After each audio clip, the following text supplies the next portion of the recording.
and I'm going to continue to talk about GPDM and also about the herring that was mentioned in the previous speech. We are a number of authors who have been working on a case study with herring in the Bothnian Sea, and several of us are here in the room today. So the aims with our study was, for one thing, to develop and test the Bayesian, the GPDM model for herring in the Bothnian Sea, and to compare the outcome from this model with the outcome of the model that's being used in the current ICES evaluations. And we would also like to determine differences in results using different types of observation models, different types of data. How sensitive would the model be to these different data inputs? And finally, to discuss strengths and weaknesses in the GPDM. So this is basically what the model looks like. It consists of a process model with herring here, and the model takes into account reproduction, survival, and growth, and they are affected by 3 different fleets, 2 trawl fleets and 1 trap net fleet. And we also take into account the availability of food for the young herring. And of course, as in all Bayesian models, we take into account uncertainty. And this model is combined with different observation models for which we have different availability of data. 4 different observation models have been used so far. One is called weight at age and the total catch, and we have data from 1973 until 2011. The second one is numbers at age and total catches from the same period. Now the third one is numbers at age by each fleet, and here the time period differs. So we don't have data back to 1973, but we only have data from 1980.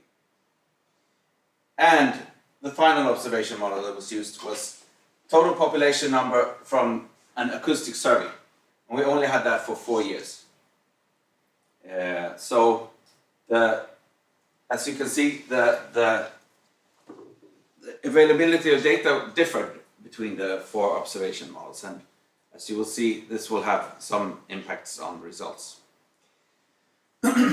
As I just mentioned, we have data on food availability.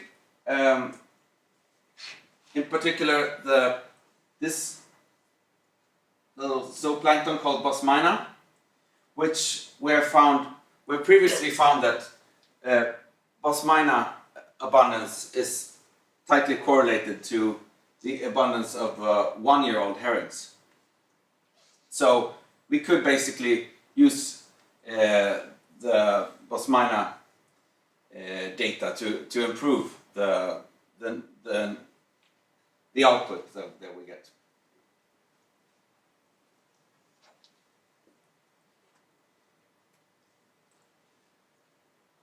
And I will briefly mention what assumptions we make on maturity and recruitment.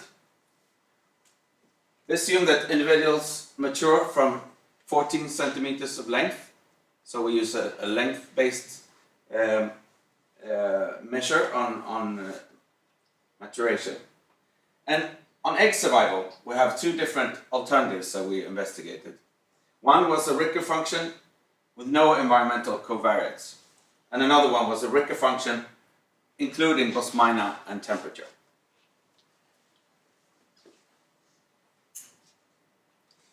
And these are some of the outputs. You see here the 95% confidence intervals. The gray line is when we take Bosmina into account, and the black lines show what happens if we don't take Bosmina abundance and temperature into account. And as you can see here, there's not very much difference between these two types of simulations. And I've shaded this area before 1980 just to indicate that before 1980 data availability in the observation models was less.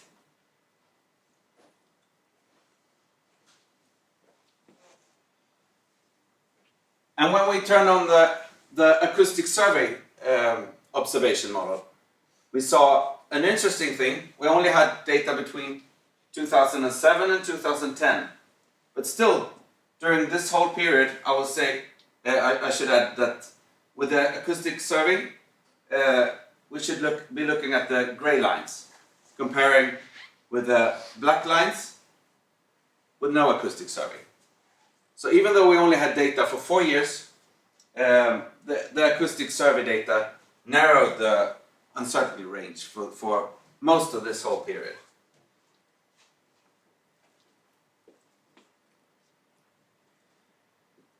And another exercise with looking at the importance of the different observation models was that if we used numbers at age in total catches, which are the gray lines here, then we get about double compared to the SSB estimates when numbers at age in total catches was not used. So by turning on this observation model, we would get 100% increase in spawning stock biomass.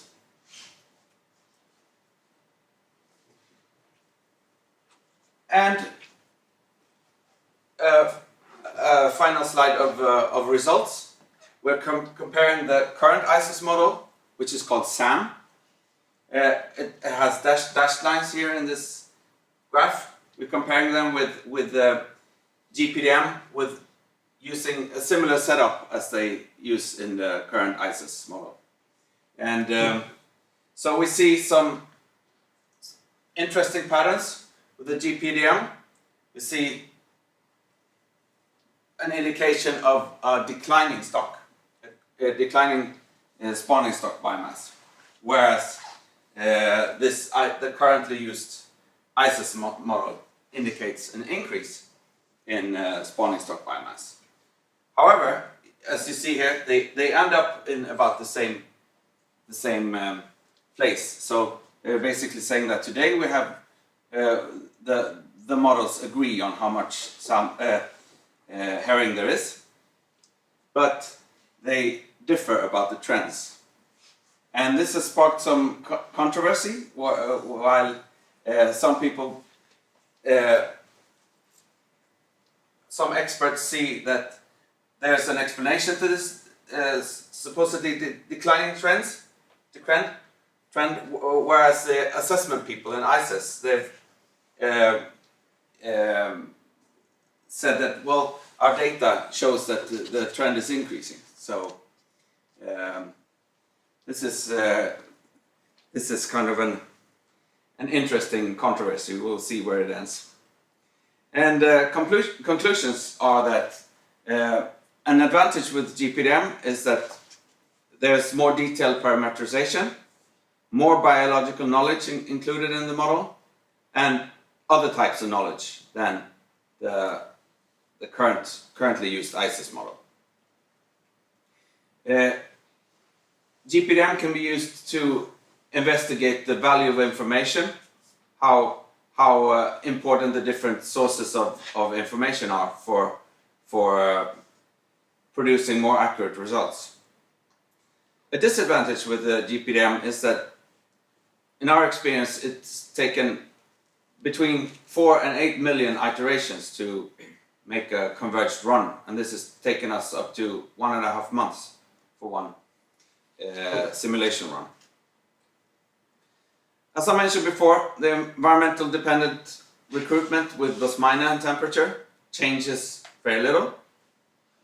The acoustic survey increased the precision of the SSB estimate considerably, despite the fact that there were only a few years of data, 4 years of data available. And we also saw that GPDM is very sensitive, or maybe not very sensitive, but it is sensitive to observation data. And GPDM does not indicate an increasing SSB trend compared to the currently used ICES model. And so we concluded that GPDM needs further development. It needs to be preferably quicker, more user-friendly. It could include other types of environmental information. We would like to see how that would affect the SSB estimates. And we also would like to connect the GPDM to a Bayesian survey model. And I would like to thank the European Commission and our ECOKNOWS project. And in addition, the Swedish Agency for Marine and Water Management for partial financing. Our data collectors and providers from the Swedish Agricultural University and FGFRI staff and SIKE. And to you all for listening.